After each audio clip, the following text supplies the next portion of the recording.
Good morning to everyone. Today topic is magnetic properties in solid, and in previous video we study about packing efficiency in simple cubic PCC, FCC, and how to calculate atomic radius. And in this video we study about magnetic properties in solid, and in 11th class you study about diamagnetic properties, paramagnetic properties of solids. But in this video we study about some new things. For example, solid three types properties are indicated: ferromagnetics, antiferromagnetics and diamagnetic paramagnetics जो है वो already आपको पता है। तो इसमें कुछ और भी टाइप की प्रॉपर्टीज़ है वो हम देखेंगे। तो सबसे पहले आज की इस वीडियो में हम देखेंगे कि जो डायमैग्नेटिक्स होते हैं सॉलिड्स है और डायमैग्नेटिक जो प्रॉपर्टीज़ है वो किस तरीके से शो होती है।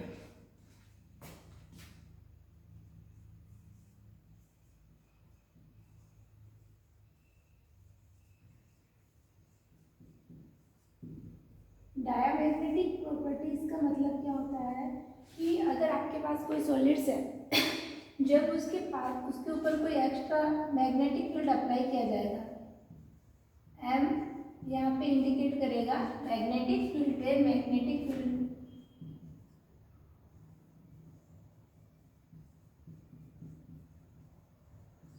जब मैग्नेटिक फील्ड हम किसी सॉलिड्स पे अप्लाई करेंगे तो यहाँ पे क्या होगा, रिपल्सन होगा। अब ये रिपल्सन क्यों होगा, नंबर ऑफ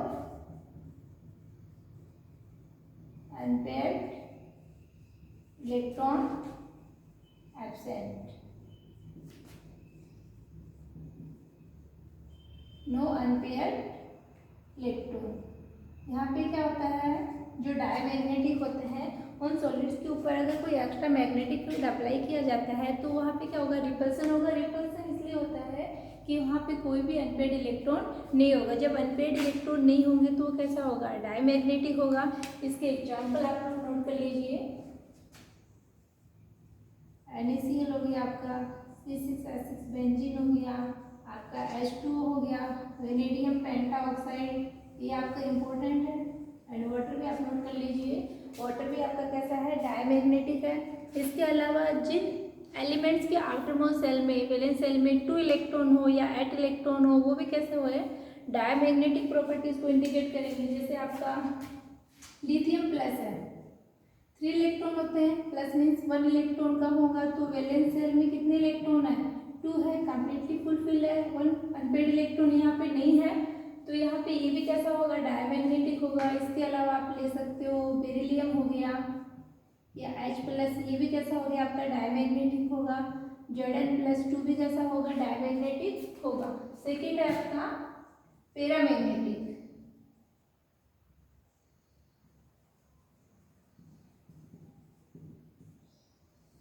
पैरामैग्नेटिक्स में क्या होगा कि जब भी किसी सॉलिड्स पे जब हम एक्स्ट्रा मैग्नेटिक फील्ड अप्लाई करेंगे तो वहाँ पे क्या होगा, अनपेयर्ड इलेक्ट्रॉन होंगे। अनपेयर्ड इलेक्ट्रॉन होंगे तो क्या होगा, उनमें मूवमेंट होगा, इलेक्ट्रिसिटी क्रिएट होगी, तो वहाँ पे कैसे होंगे, पैरामैग्नेटिक होंगे।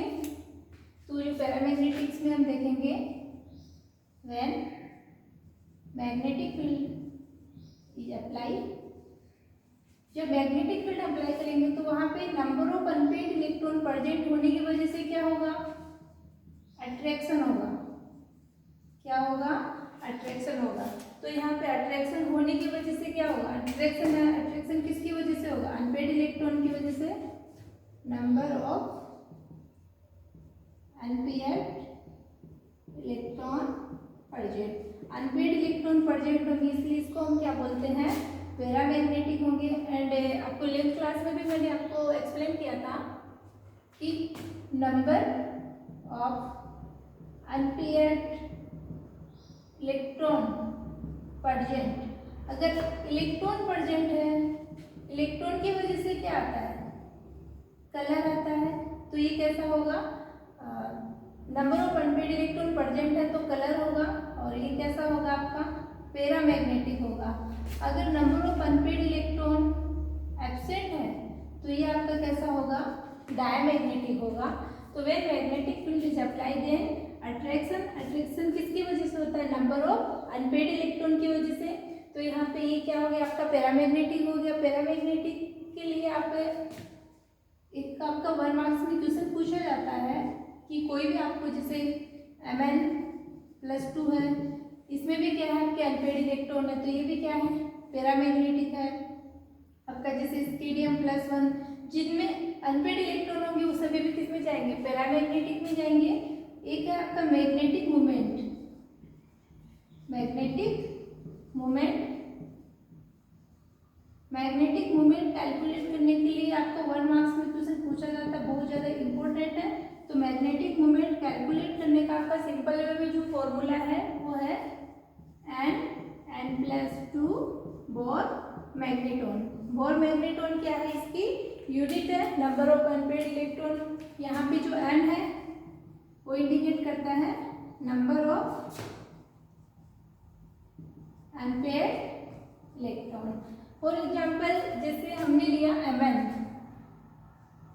जनरली Mn आपको 25 पे आता है, तो यहाँ पे जो Mn है 25 पे आएगा। आपको एक ट्रिक्स में बताई थी कि ये जो बाहर की साइड में, आउटर साइड में, ये इंडिकेट करते हैं डी इलेक्ट्रॉन को, और इनर वाले किसको इंडिकेट करेंगे, एस को। तो यहाँ पे अगर हम जनरल कॉन्फ़िगरेशन अगर हम शो करना चाहेंगे तो क्या हो जाएगा 3d5 4s2। ये आपका कॉन्फ़िगरेशन हो गया सिंपल Mn का। बट यहाँ पे हमें दिया हुआ है Mn+2, तो Mn+2 का अगर हमें मैग्नेटिक मोमेंट कैलकुलेट करना है तो यहाँ पे +2 मीन्स 2 इलेक्ट्रॉन डिक्रीज हो जाएंगे। तो 2 इलेक्ट्रॉन यहाँ से जाएंगे तो कॉन्फ़िगरेशन क्या आएगा 3d5। अब यहाँ पे देखो ये 5 इलेक्ट्रॉन है और ये कैसे अनपेयर्ड है। जैसे आपके पास d ऑर्बिटल 5 होंगे, 1 2 3 4 5, ये क्या आपका 3d किसके लिए, Mn के लिए। अब यहाँ पे 5 अनपेयर्ड इलेक्ट्रॉन है, तो n की वैल्यू आपकी कितनी आ गई 5। इस वैल्यू को हम क्या करेंगे, इस फॉर्मूले में पुट अप करेंगे तो क्या आ जाएगा 5 और मैग्नेटॉन इसकी यूनिट है, तो कितना आ जाएगा 35। और इसको जब हम सॉल्व करेंगे तो ये आएगा 0.492 बोर मैग्नेटॉन। देखो यहाँ से आपकी कोऑर्डिनेशन जो केमिस्ट्री है एंड जो आपके डी ब्लॉक है वहाँ पे भी ये टॉपिक है। वहाँ पे पूछा जाता है कि मैग्नेटिक मोमेंट आपको कोई भी एलिमेंट दे देंगे, वो अलग अलग फेज में रहेंगे, +2 +3 किसी में भी दे सकते हैं, और वहाँ पे आपको मैग्नेटिक मोमेंट कैलकुलेट करना है। तो मैग्नेटिक मोमेंट कैलकुलेट करने का आपका फॉर्मूला है √N+2 बोर मैग्नेटॉन, एंड यहाँ पे number of unpaired electron. Number of unpaired electron calculate करने के लिए आपको पता होना चाहिए कि जो भी एलिमेंट आपको दिया है उसका एटॉमिक नंबर क्या है। एटॉमिक नंबर के बाद में उसका कॉन्फ़िगरेशन आपको आना चाहिए। उसके बाद में यहाँ पे जो प्लस दिया हुआ है तो उतने इलेक्ट्रॉन आप वहाँ से रिमूव कर दो। मैंने जैसे यहाँ से 2 रिमूव किया, और यहाँ पे क्या रहेगा आपका 3d5। तो यहाँ पे हम इस तरीके से फिल करेंगे और वहाँ पे हम देखेंगे कि n की वैल्यू कितनी आ रही है 5। तो यहाँ पे n की वैल्यू 5 इस फॉर्मूले में हम पुट अप करेंगे तो हमारा ये आ गया 5.92 बोर मैग्नेटॉन। अब यही क्वेश्चन आपका इस तरीके से भी पूछा जा सकता है कि यहाँ पे ये आपको वैल्यू दे दे बोर मैग्नेटॉन और आपको ये मैग्नेटिक मोमेंट दिया हुआ है, और आपसे पूछे कि इस एलिमेंट में जिसका मैग्नेटिक मोमेंट आया है उसमें नंबर ऑफ अनपेड इलेक्ट्रॉन कितने हैं। तो number of unpaired electron find out करने का सिंपल वे है कि यहाँ पे जो स्टार्टिंग में जो आपको नंबरिंग दी हुई है 5 दिया हुआ है, तो यहाँ पे इसका जो मैग्नेटिक मोमेंट है वो भी कितना आएगा 5 आएगा। नेक्स्ट हम देखेंगे कि जो ये आपको 11th क्लास में था मैग्नेटिक प्रॉपर्टीज ऑफ सॉलिड्स में आपका डायमैग्नेटिक्स हो गया, पैरामैग्नेटिक्स हो गया। अगर हम बात करें सॉलिड्स है उसमें कुछ अलग टाइप की प्रॉपर्टीज भी होते हैं। तो उसमें आपके 3 है, फेरोमैग्नेटिक है, एंटी फेरोमैग्नेटिक है और फेरीमैग्नेटिज्म भी है।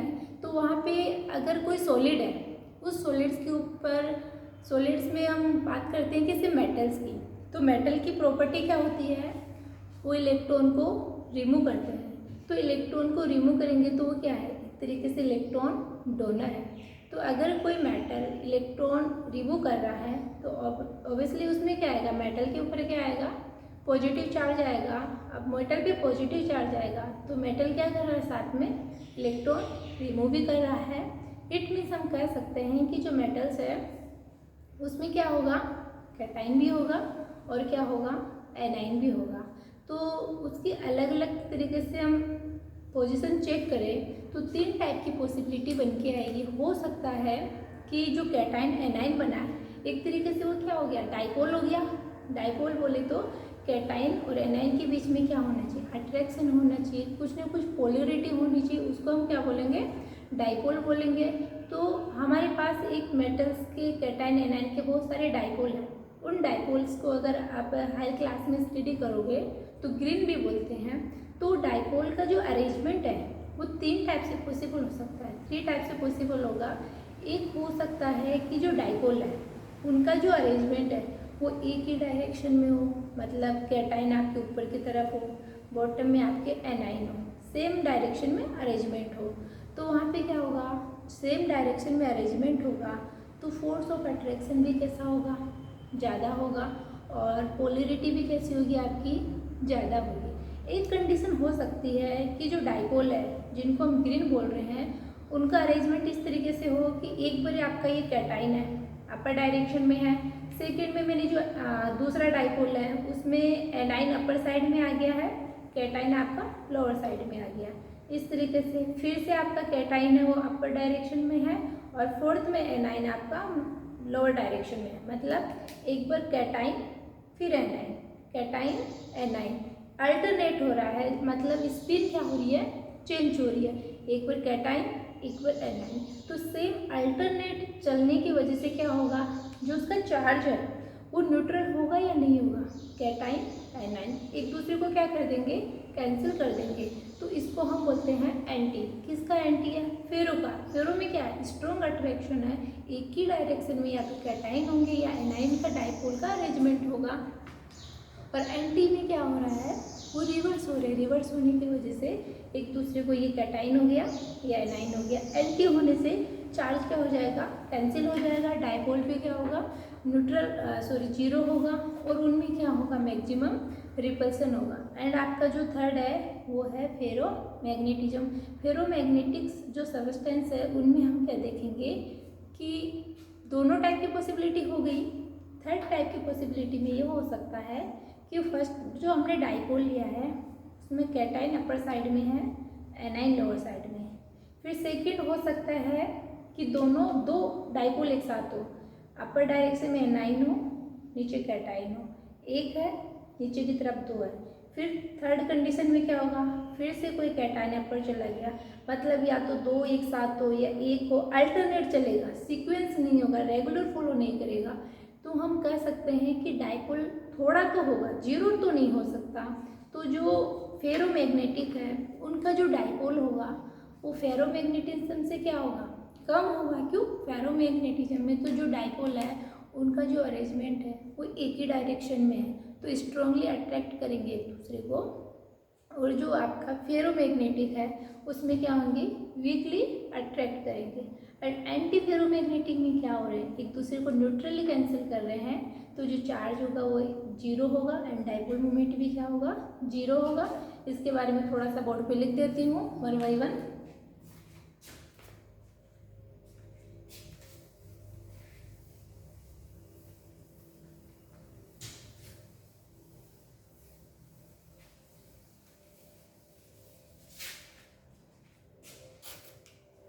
जैसे अभी मैंने बताया आपका ये है कोई मेटल है। अब ये मेटल क्या कर सकता है, मेटल को मैंने एम मान लिया है, ये मेटल ने कोई इलेक्ट्रॉन रिमूव किया और यहाँ से क्या हो गया, इलेक्ट्रॉन भी जाएंगे। ये आपका हो गया कैटाइन और ये आपका क्या हो गया, एनाइन। तो ये एक तरीके से क्या बना रहे हैं, डाइपोल बना रहे हैं। ये हम इसको बोल सकते हैं इस तरीके से, स्पिन भी बोल सकते हैं। और इस डाइपोल को हम बोलते हैं ग्रीन। अब यहाँ पे ये डाइपोल या जो ग्रीन है उनका जो अरेंजमेंट है, अरेंजमेंट के बेसिस पे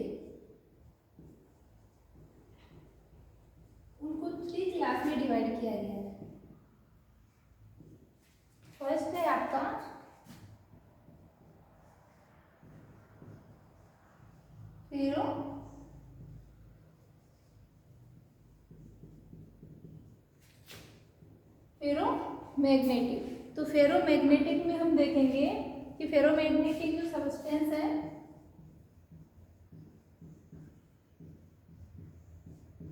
उसमें जो सॉलिड हम लेंगे तो उनमें जो अरेंजमेंट है उस सेम डायरेक्शन में इस तरीके से,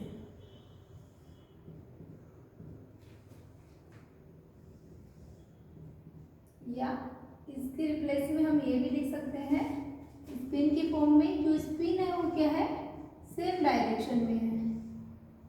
तो डाइपोल जो मोमेंट है उसको हम इंडिकेट करते हैं म्यू से। तो जहाँ पे म्यू है उसका वैल्यू क्या होगा, 0 तो नहीं होगा। 0 नहीं होगा तो ये क्या है, स्ट्रांगली अट्रैक्ट करेंगे। और इसके एग्जाम्पल भी आप लोग नोट कर लीजिए, FeCO(Ni).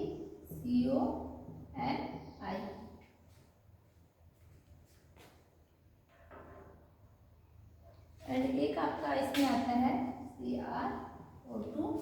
और ये आपका क्वेश्चन 1 मार्क्स में ऑब्जेक्टिव में भी पूछा जाता है, थ्योरी में भी पूछा जाता है, बहुत ज़्यादा इम्पोर्टेंट है। देखो, स्ट्रांगली अट्रैक्ट होने की वजह से हम ये भी कह सकते हैं कि जब हम किसी सॉलिड पे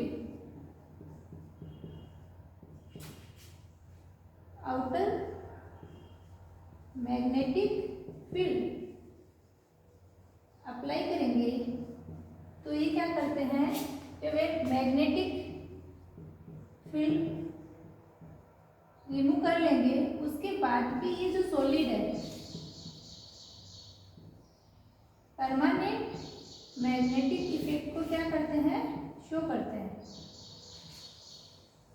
परमानेंट मैग्नेटिक इफेक्ट को शो करेंगे। जैसे हमारे पास आयरन है, ये आयरन की कोई कील है, उसके ऊपर अगर हम कॉपर वायर को लगाएंगे, अटैच करेंगे, तो उस कॉपर वायर को अटैच करने के बाद में हम कुछ टाइम बाद में जब उसको मैग्नेटिक फील्ड एक्स्ट्रा हम प्रोवाइड करवाएंगे, तो जब हम मैग्नेटिक फील्ड हम रिमूव करेंगे उसके कुछ टाइम बाद में भी हम देखेंगे कि जो आयरन वाली कील थी उसमें अभी भी मैग्नेटिक प्रॉपर्टीज क्या होती है, शो हो रही है। मतलब वो लॉन्ग टाइम तक मैग्नेटिक इफेक्ट को शो करता है।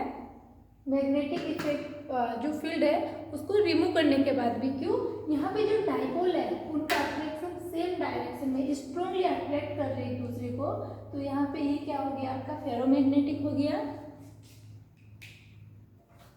और सेकंड है आपका एंटी फेरो।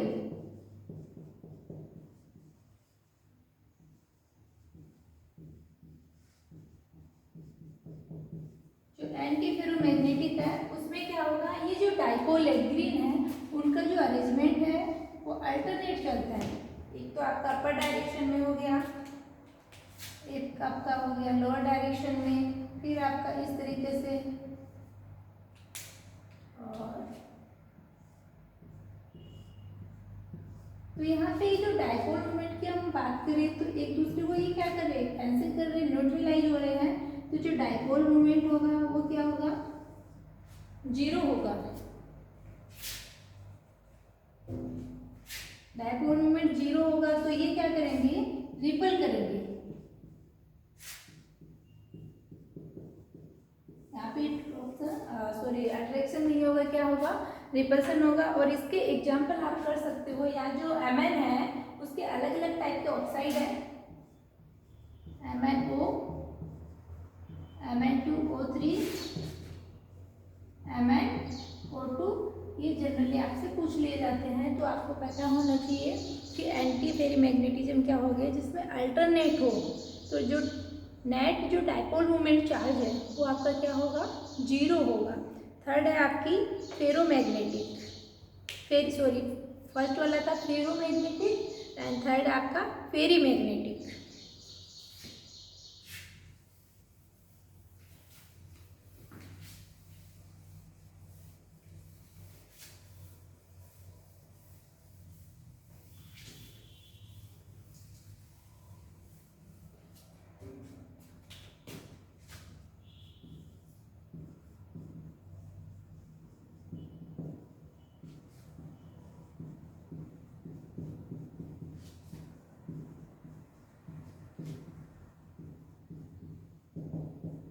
जो फेरी मैग्नेटिक सब्सटेंस होगी उनमें क्या होगा, जो अरेंजमेंट है वो रेगुलर नहीं होगा।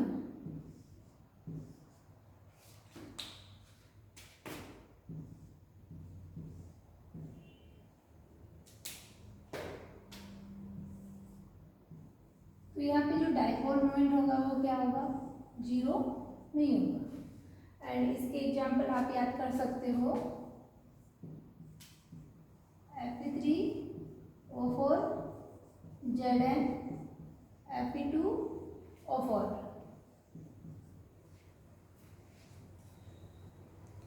इस वीडियो में आज के लिए इतना ही है। एक बार मैं फिर से जो मेन पॉइंट है वो आपको रिवाइज करवा देती हूँ कि पैरामैग्नेटिक डायमैग्नेटिक सिंपल है।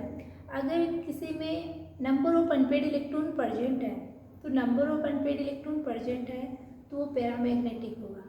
जो कलर आता है किसी भी कंपाउंड स्पीसीज में वो अनपेड इलेक्ट्रॉन की वजह से आता है, तो number of unpaired electron present है तो पैरामैग्नेटिक होगा, कलरफुल होगा और वो क्या करेंगे, स्ट्रॉन्गली अट्रैक्ट करेंगे। अगर number of unpaired electron absent है तो वो स्ट्रॉन्गली क्या करेंगे, रिपल करेंगे और कलरलेस होंगे, डायमैग्नेटिक होंगे। थर्ड है आपका सॉलिड है, मेटल्स है, उनमें मेटल्स के बेसिस पे जो डाइपोल बनते हैं उन डाइपोल का जो अरेंजमेंट है उसके बेसिस पे क्लास में क्लासिफाइड किया गया। फर्स्ट ऑफ आपका फेरोमैग्नेटिक, सेकंड आपका एंटी फेरोमैग्नेटिक एंड आपका थर्ड है फेरी मैग्नेटिक। और इससे नेक्स्ट वाले जो क्लास में लेने वाली हूँ उसमें हम देखेंगे जो सेमीकंडक्टर्स हैं। वो जो सेमीकंडक्टर्स टॉपिक है वो आपका 12th क्लास फिजिक्स में भी है, उसमें हम देखेंगे NNP टाइप जो सेमीकंडक्टर है उनकी जो डोपिंग है, NP जैक्सन जो बनता है वो, उसके बारे में हम देखेंगे। आज के लिए इतना ही।